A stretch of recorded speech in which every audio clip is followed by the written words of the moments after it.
ইমাম বুখারী বলেন যে আমি 6 লক্ষ হাদিস মুখস্থ করছিলাম। 6 লক্ষ হাদিস মুখস্থ করার পরে আমি চিন্তা করলাম যে একটা সংক্ষিপ্ত হাদিসের বই বানাবো। কি সংক্ষিপ্ত? এই সংক্ষিপ্ত বলতে 7000 হাদিস। সুবহানাল্লাহ। কয় হাজার? 7000। 6 লক্ষ হাদিস থেকে 7000 হাদিস উনি একত্রিত করছে, তাহলে 5,93,000 হাদিস গেল কই? ইমাম বুখারী বলেন 6 লক্ষ সহিহ হাদিস আমার কাছে ছিল, আমি শুধু 7000 হাদিস রাখলাম, বাকি 5,93,000 অন্য কিতাবে আছে। এর দ্বারা বোঝা গেল বুখারী শরীফের বাইরেও সহিহ হাদিস আছে। অনেকে মনে করে যে সিয়াসিত্তার বাইরে মনে হয় সহিহ হাদিস নাই, এ কথা ভুল কথা। বুখারী, মুসলিম, তিরমিজি, আবু দাউদ, নাসাই, ইবনে মাজাহ এটাকে সিয়াসিত্তা বলে। এই সিয়াসিত্তার বাইরেও লক্ষ লক্ষ সহিহ হাদিস আছে, যেমন সহিহ ইবনে হিব্বান, সহিহ ইবনে খুজাইমা, মুস্তাদরাকে হাকিম, এগুলো সব সহিহ কিতাব। এই জন্য আপনারা এই কথা মনে করবেন না যে আমাকে বুখারী শরীফ থেকে দেখান হুজুর, কারণ বুখারী শরীফের যিনি রচয়িতা উনি বলতেছে আমার কাছে 6 লক্ষ সহিহ হাদিস ছিল, আমি সব হাদিস আমার কিতাবে সংকলন করিনি, মাত্র কয় হাজার করেছি। কেন এই 7000 করলো তিনি? একটা কারণ আছে। উনি করছেন কি, প্রত্যেকটা হাদিস লেখার আগে দিয়ে উনি গোসল করছেন।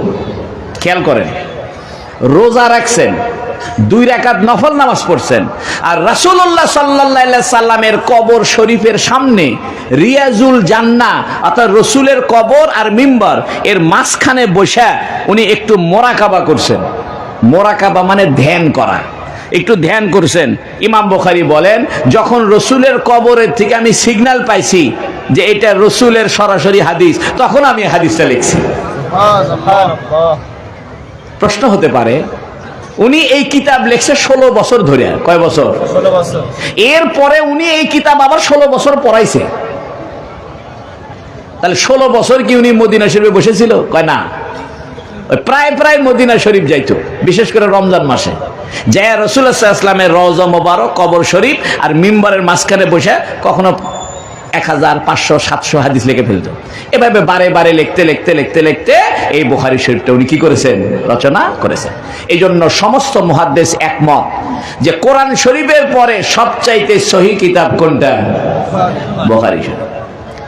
আহলে হাদিস ভাইদেরকে বলি, আপনারা এই কথা মনে করিয়েন না যে আমরা হানাফি মাযহাবের লোক হাদিস জানি না।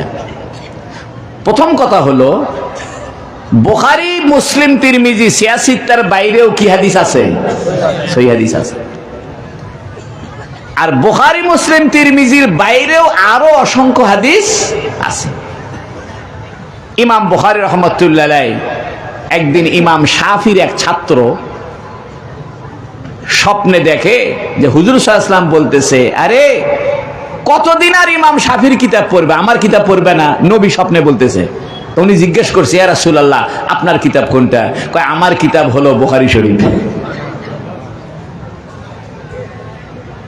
ইমাম বুখারীর ইন্তেকালের পরে উনার ছাত্র স্বপ্ন দেখছে রাসূল সাল্লাল্লাহু আলাইহি ওয়াসাল্লামকে। রাসূল সাল্লাল্লাহু আলাইহি ওয়াসাল্লাম দেখে দাঁড়ায় আছে, তো জিজ্ঞেস করছে, ইয়া রাসূলুল্লাহ কার জন্য দাঁড়ায় আছেন?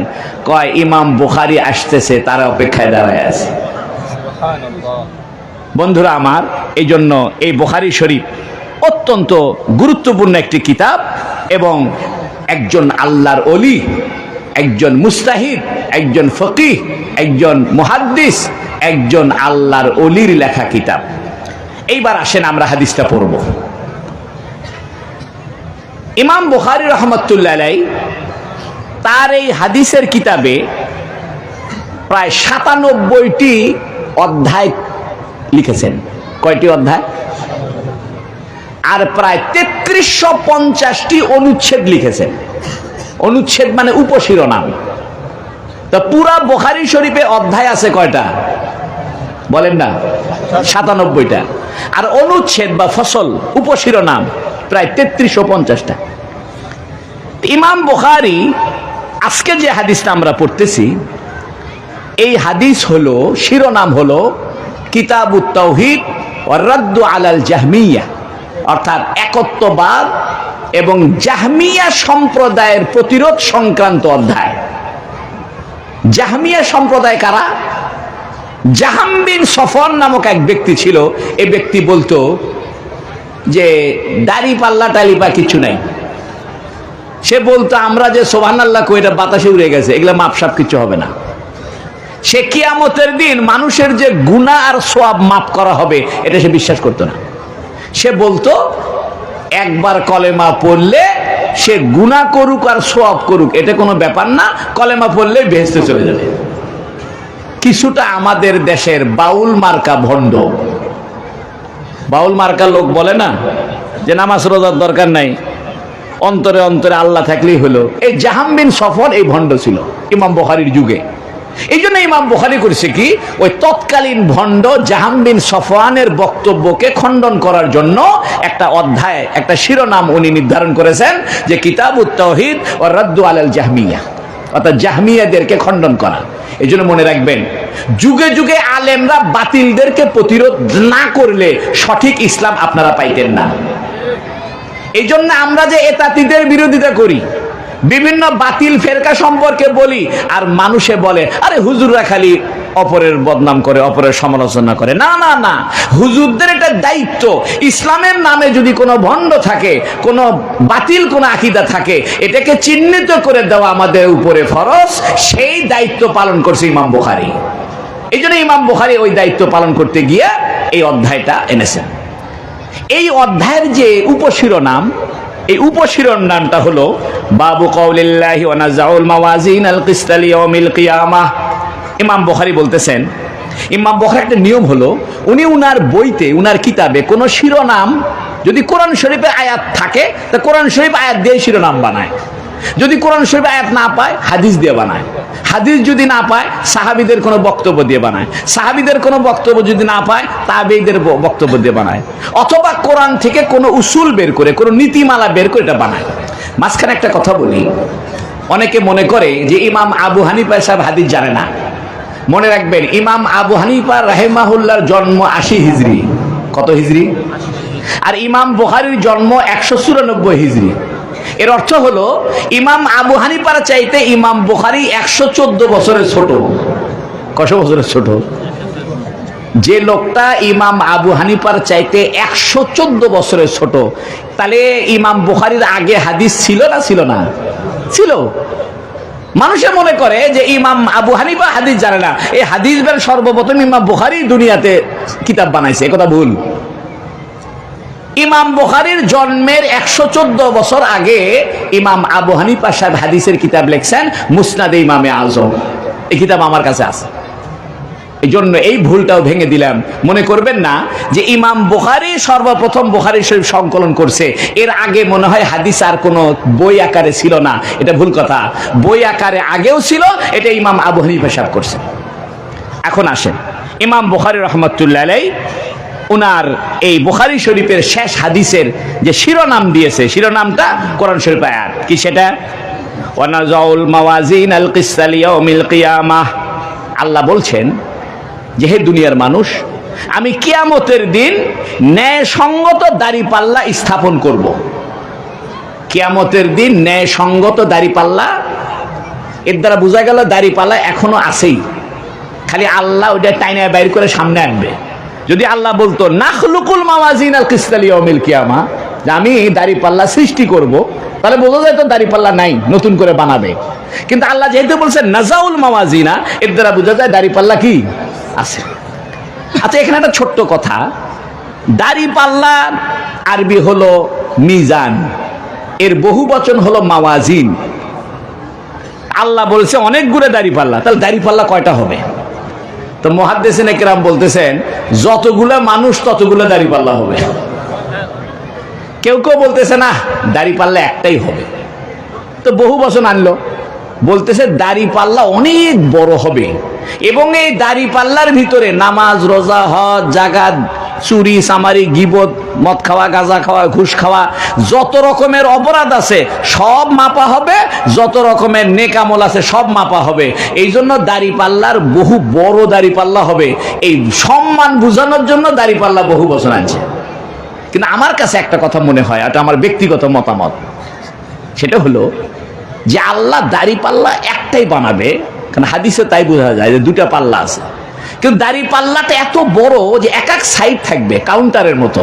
কোন কাউন্টার দিয়ে নামাজের সব বাড়াবে, কোন কাউন্টার দিয়ে রোজা, কোন কাউন্টার দিয়ে হজের, কোন কাউন্টার দিয়ে কোরআন তেলাওয়াতের। দাড়ি পাল্লা একটাই, কিন্তু ভুসভুস করে মেশিনের ভিতর থেকে একটা একটা করে বের হবে।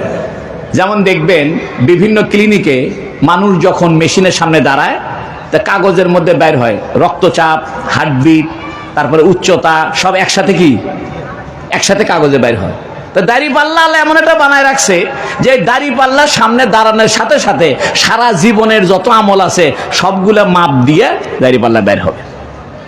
এখন আসেন ইমাম বুখারী রহমতুল্লাহ আলাইহি, উনি নিজে একটা ব্যাখ্যা দিচ্ছে। উনি বলতেছে ওয়ান্না আমালা বানি আদম, আদম সম্প্রদায়ের, আদম বংশের সন্তানদের আমল সমূহ মাপা হবে।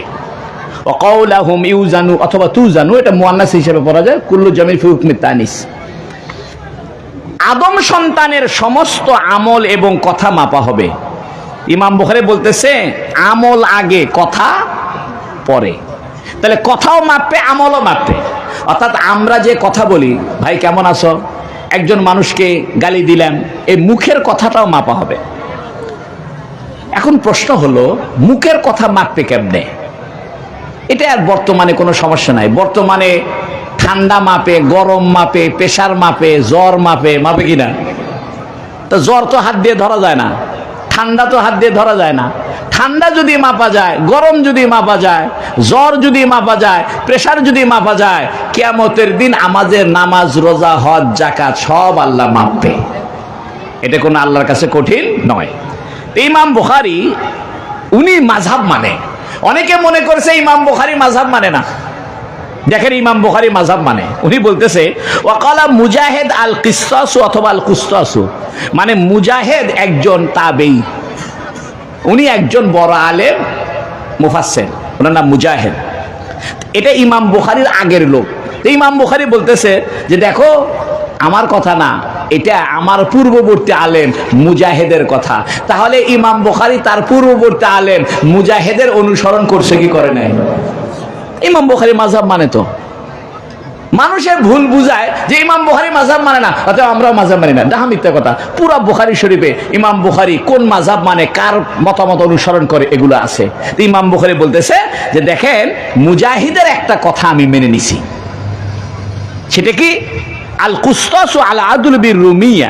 ওই যে কোরআন শরীফে আছে ওয়ানাজাউল মাওয়াজিন আল কিসতা, এই কিস শব্দটা রুমি ভাষার শব্দ। কোন ভাষার শব্দ? ইটালিয়ান ভাষা। রোম মানে বর্তমানের ইটালি, ইটালিয়ান ভাষা। এখন কথা হলো যে কেন ইটালিয়ান ভাষা কোরআন শরীফের মধ্যে কেন? এটার দুইটা জবাব। একটা জবাব হলো যে ভিন দেশের ভাষা যখন আরবিতে ঢোকে, এটা আর ভিন দেশ থাকে না, এটা আরবি হয়ে যায়। যেমন চেয়ার, টেবিল, কলম, এগুলো সব ইংরেজি। কিন্তু বাংলাতে এমন ভাবে ঢুকছে, এটা আর কি নাই, ইংরেজি নাই, কি হয়ে গেছে? বরং বাংলা করলেই কেউ বুঝবে না। যদি বলা ভাই একটা আরাম কেদারা আনো, তো কেউ বুঝবে?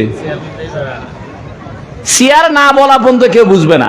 এই জন্য বিদেশি ভাষা যদি অন্য ভাষায় ঢোকে, তাহলে এটার বিদেশি ভাষা থাকে না, এটা এই ভাষায় হয়। তো রুমি ভাষার কিস শব্দ, এটা কোরআন শরীফে ঢুকে এমন ভাবে সংশ্লিষ্ট হয়ে গেছে, এটা রুমি ভাষা নাই, এটা আরবি ভাষা হয়ে গেছে।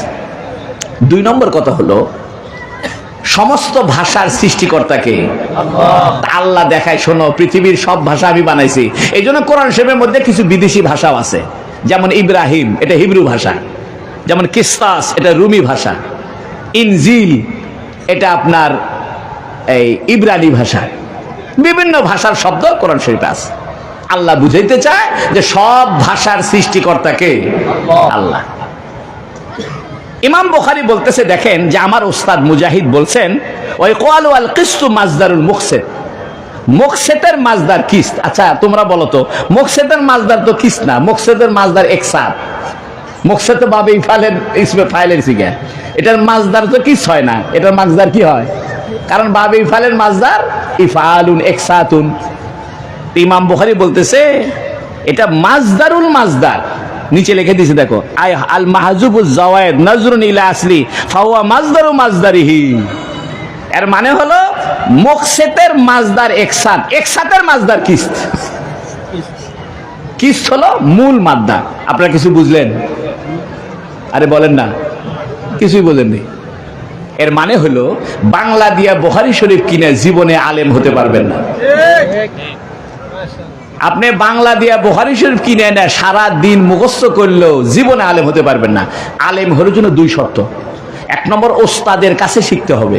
যেমন আজকে আপনারা এই হাদিস শিখতেছেন আমার কাছে, রসুলের কয় নম্বর ছাত্র হবে? 30 নম্বর ছাত্র হবে। আমি কয় নম্বর? 29 নম্বর।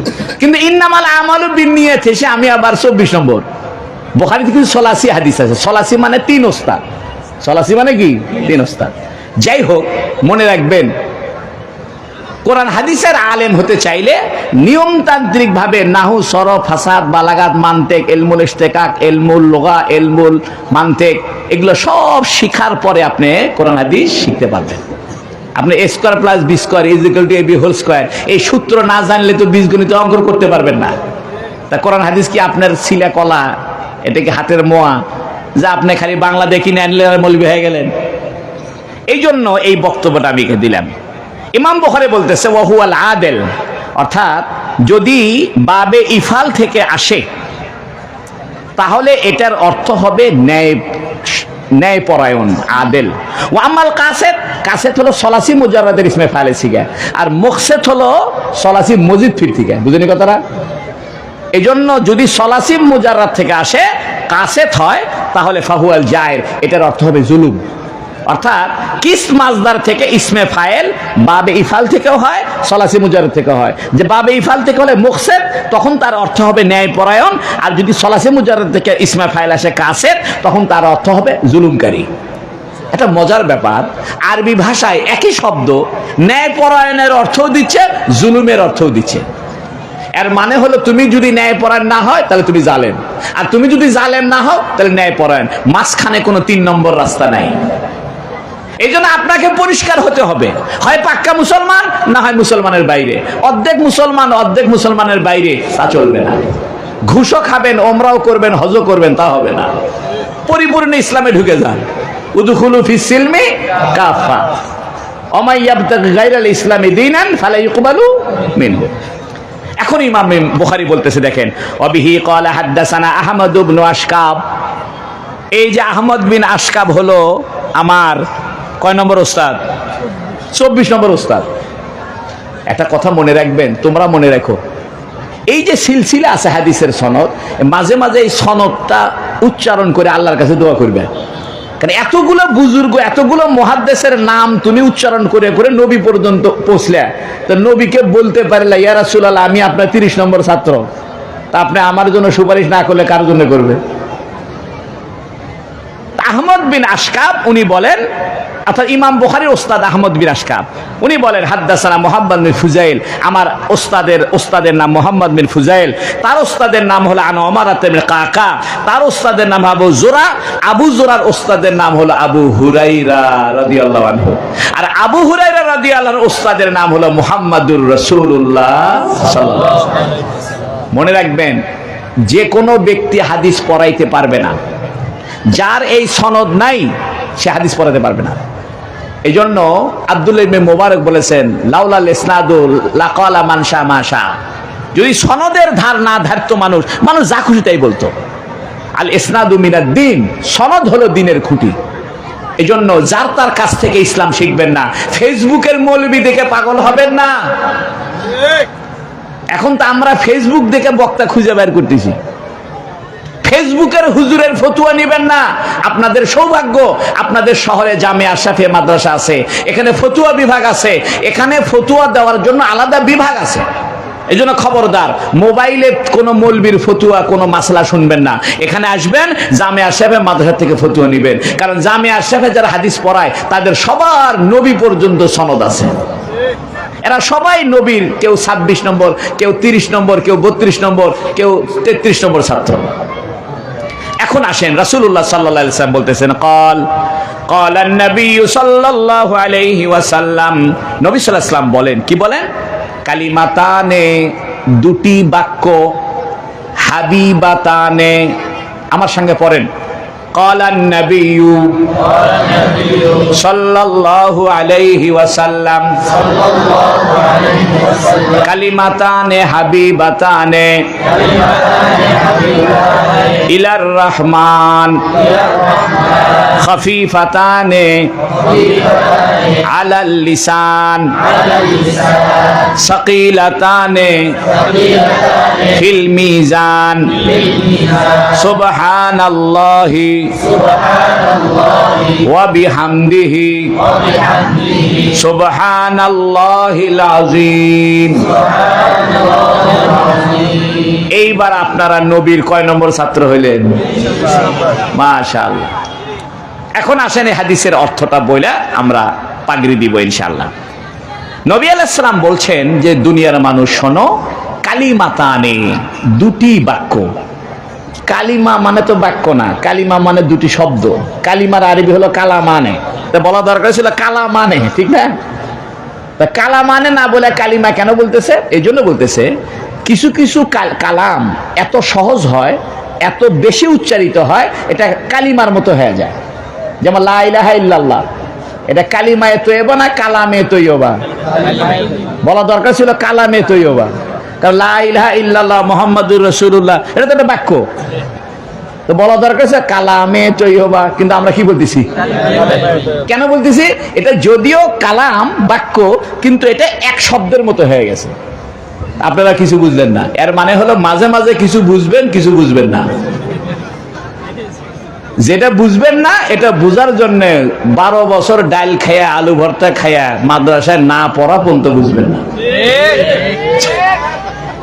এই জন্য 30 নম্বর ছাত্র হইলেও মানে ফার্স্ট ক্লাস হওয়া যাবে না। ফার্স্ট ক্লাস হলো এরা যারা এখানে বসে আছে, ঠিক কিনা? তারপরও দেখা যাক, আপনাদেরকে আল্লাহ ফার্স্ট ক্লাস না বানাইলেও আপনাদের সন্তানদেরকে ফার্স্ট ক্লাস মুহাদ্দিস বানায় দিই। আপনারা যারা আসছেন আপনাদের সন্তানদেরকে নিয়ত করেন যে তাদেরকে দাওরায়ে হাদিস পর্যন্ত পড়াবেন, রসুলের কমস কম ছাত্র বানায় দিবেন। তা হুজুর সাল্লাল্লাহু আলাইহি ওয়াসাল্লাম বলতেছেন কালিমাতানে হাবিবাতানে, দুটি বাক্য। যদিও কালিমা বলছে কিন্তু আসলে বাক্য হবে, দুটি বাক্য। হাবিবাতানে, খুব প্রিয়। আর এটা মাহবুবাতানে হওয়া দরকার ছিল, কথা বুঝছো?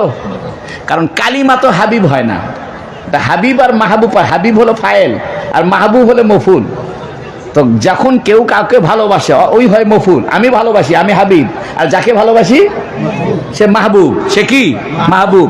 তা আল্লাহ এই কালিমা দুটাকে ভালোবাসে, তাহলে কালিমা দুটা মাহবুব হবে। তা মাহবুব না হাবিবাতানে বলতেছে কেন?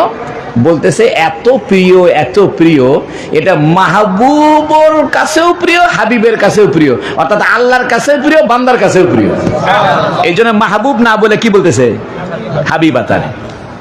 নবী আলাইহিস সালাম বলতেছেন কালিমাতানে হাবিবাতানে, দুটি বাক্য খুব প্রিয়, মানে আল্লাহর কাছে তো প্রিয়, বাক্যটাও কি প্রিয়। ইলার রহমান, কার কাছে? না, রহমানের কাছে। নবী তো বলতেই পারতো কালিমাতানে হাবিবাতানে ইলাল্লাহ, তা তো বলেনি। এই জন্য বুঝে বুঝে পড়বে। যদি বুঝে বুঝে পড়ো তাহলে ভালো আলেম হইবে। বুঝে বুঝে পড়া মানে প্রশ্ন করবে, কেন এরকম, কেন হলো এরকম, হলো না কেন? নিজে নিজে চিন্তা করবে যে এই শব্দ কেন দিল, ওই শব্দ কেন দিল না। যত চিন্তা করবে তত ভালো আলেম হইবে। এখন হাদিসে নবী বলতেছেন কালিমাতানে হাবিবাতানে ইলার রহমান, দুটা বাক্য খুব প্রিয় বাক্য, মানে বাক্যটাও প্রিয়, আল্লাহর কাছেও প্রিয়। করছে তরকারিটা দেখতেও সুন্দর, খাইতেও সুন্দর। তরকারি দেখতেও সুন্দর, খাইতেও সুন্দর। এই বাক্য দুটা দেখতেও সুন্দর, আবার আল্লাহর কাছেও কি প্রিয়। সেই জন্য হাবিবাতানে বলছে, তাছাড়া মাহবুবানে বলা দরকার ছিল। ইলার রহমান, রহমানের কাছে, আল্লাহর কাছে না। আরে আল্লাহর রহমান তো একই। আল্লাহ বুঝাচ্ছে শোনো, আমার নামের মধ্যে সবচাইতে দয়ার নাম হলো রহমান, অর্থাৎ আল্লাহ সিগন্যাল দিল এই দুটা বাক্য যদি পড়ো খুব দয়া পাইবে। এই জন্য আল্লাহ না বলে কি বলছে? রহমান। এখন আল্লাহ কইতেছে কে রে, বাক্য দুটো কি? তো মানুষ অস্থির হয়ে গেছে, বাক্য দুটো কি? তো নবী কইছে বাক্য পরে, আগে আর গুনাগুন শোনো। খাফিফাতানে আলাল লিসান, জবানের মধ্যে খুব হালকা। এর দ্বারা বোঝা যায় ফজিলত আগে না আমল আগে? ফজিলত আগে, ফজিলত আগে না আমল আগে? এই জন্য খফিফাতানি আলাল লিসান, এটা ফজিলত বয়ান করতেছে। এই জন্য ফজিলতের কথাটা আগে, আমলের কথাটা পরে। কারণ তুমি যদি ফজিলত না বলো, ওই আমলে মানুষ আগ্রহ হবে না, কষ্ট হবে। আর ফজিলত বয়ান করলে পরে আমলটা তার জন্য কি হবে? সহজ হবে। এই জন্য নবী আগে ফজিলত বলতেছে খফিফাতানি আলাল লিসান, জবানের মধ্যে খুব হালকা। হালকা মানে জবানে কোনো কষ্ট লাগে না। আরবি হরফের মধ্যে কিছু হরফ কষ্ট আছে যেগুলো গলার ভিতর থেকে উচ্চারিত হয়, যেমন আইন, হা, গাইন, খা। এই সুবহানাল্লাহ ওয়া বিহামদি, সুবহানাল আজিম, এর মধ্যে কোনো হরফে হলকি নাই, একদম সহজ। সুবহানাল্লাহি ওয়া বিহামদিহি সুবহানাল্লাহিল আযীম, গলার মধ্যে আটকে না, জিহ্বার মধ্যে খুব হালকা। আর কি ফজিলত? সাকিলাতান ফিল মিজান, দাড়ি পাল্লার মধ্যে খুব ভারী। অর্থাৎ দুইটা কালিমা আপনি যদি দুনিয়াতে পড়েন, দুইটা বাক্য পড়েন, এটা জবানে পড়তে সহজ, কিয়ামতের দিন দাড়ি পাল্লায় দিলে খুব ভারী হবে। ওই যে জাহাম বিন সফওয়ান, ওই ভণ্ড বলতো আমাদের কোনো তেলাওয়াত, জিকির, আজকারের কোনো ওজন দেওয়া যাবে না। অর্থাৎ কোরআন তেলাওয়াত করছি, বাতাসে উড়ে গেছে, এটা আবার ওজন দেয় কেমনে? এই জন্য ইমাম বুখারী হাদিসটা আনছে, তোমরা যে কালিমা পড়ো, এই কালিমাও একদিন কি দেওয়া হবে? ওজন দেওয়া হবে। আচ্ছা, সেই বাক্য দুটা কি? সুবহান, পড়েন সুবহানাল্লাহি ওয়া বিহামদিহি সুবহানাল্লাহিল আযীম। এটার অর্থ কি? এটার অর্থ হলো সুবহানাল্লাহি, আমি আল্লাহর গুণগান গাচ্ছি, ওয়া বিহামদিহি, এবং তার প্রশংসা সহ, সুবহানাল্লাহিল আযীম, আমি মহান আল্লাহর গুণগান গাইতেছি। একটা কথা বলে শেষ করি, সুবহানাল্লাহর আলহামদুলিল্লাহ পার্থক্য আছে, মনোযোগ দিয়ে শোনেন। সুবহানাল্লাহর আলহামদুলিল্লাহ পার্থক্য আছে। সুবহানাল্লাহ বলা হয় এজালায়ে নাওয়াকেস। এজালায়ে নাওয়াকেস মানে ত্রুটি মুক্ত করে প্রশংসা করলে হয় সুবহানাল্লাহ। যেমন আপনি এক ব্যক্তিকে বললেন, ভাই এই লোকটা চোর না, ভাই চোর না, এটা তো একটা প্রশংসা, প্রশংসা না? বলেন ভাই এই লোক কিন্তু কৃপণ না, কৃপণ না, তাহলে প্রশংসা তো। কিন্তু বলেন ভাই এই লোক দানশীল, প্রশংসা দুটেই। আপনি এটা যদি বলেন ভাই এই লোক খুব দানশীল, এটা প্রশংসা। আর যদি বলেন এই লোক কৃপণ না, এটাও প্রশংসা। যদি আপনি বলেন এই লোকটা কৃপণ নয়, তাহলে আপনি ত্রুটি দূর করে প্রশংসা করলেন, ত্রুটি, দোষ দূর করে প্রশংসা করলেন। দোষ দূর করে প্রশংসার নাম সুবহানাল্লাহ। আর আল্লাহর গুণ প্রমাণিত করে প্রশংসা করার নাম আলহামদুলিল্লাহ। এইবার বুঝে থাকলে বলেন তো, আল্লাহর কি ছেলে নাই? আলহামদুলিল্লাহ, সুবহানাল্লাহ, সুবহানাল্লাহ। কারণ আল্লাহর ত্রুটি দূর করে দিলাম। আল্লাহ কোনোদিন মারা যায় না, সুবহানাল্লাহ। আল্লাহ আসমান বানাইছে, আলহামদুলিল্লাহ। অর্থাৎ যদি হা বাচক হয় তাহলে এটা আলহামদুলিল্লাহ, আর যদি না বাচক হয় তাহলে এটা, যেমন আল্লাহর কোনো ছেলে নাই, আল্লাহর কোনো বিবি নাই, আল্লাহ আসমান বানাইছে, আল্লাহ চন্দ্র বানিয়েছে, আল্লাহ ঘুমায় না। এই জন্য নবীকে যে মেরাজে নিয়ে গেছে, সেখানে আল্লাহ বলছে সুবহানাল্লাযী আসরা বিআবদিহি লাইলা মিনাল মাসজিদিল হারাম। অর্থাৎ রাতের বেলা যে নিয়ে গেছে, এটা আশ্চর্য। এই জন্য সুবহানাল্লাহর এক অর্থ আশ্চর্য হয়, কারণ আল্লাহর ছেলে থাকা, এটা আশ্চর্য না? আল্লাহ ঘুমায় যাওয়া, এটা আশ্চর্য। এই জন্য সুবহানাল্লাহর এক অর্থ কি বুঝায়? আশ্চর্য। এখন দেখেন নবী শিখাই দিচ্ছে, প্রশংসা করো সুবহানাল্লাহি, অর্থাৎ আমি আল্লাহর এমন প্রশংসা করছি যেখানে কোনো ত্রুটি নাই। অর্থাৎ আল্লাহর জন্য উপযোগী নয়, এগুলো সব বাদ দিলাম। অবিহামদিহি, আল্লাহর জন্য যেগুলো উপযোগী সেটাও যোগ দিলাম, বিহামদিহি ওয়া সুবহানাল্লাহিল আযীম, এবং মহান আল্লাহর ত্রুটি মুক্ত ঘোষণা করলাম। তাহলে শুরুতেও সুবহানাল্লাহ, শেষেও সুবহানাল্লাহ, মাঝখানে কি?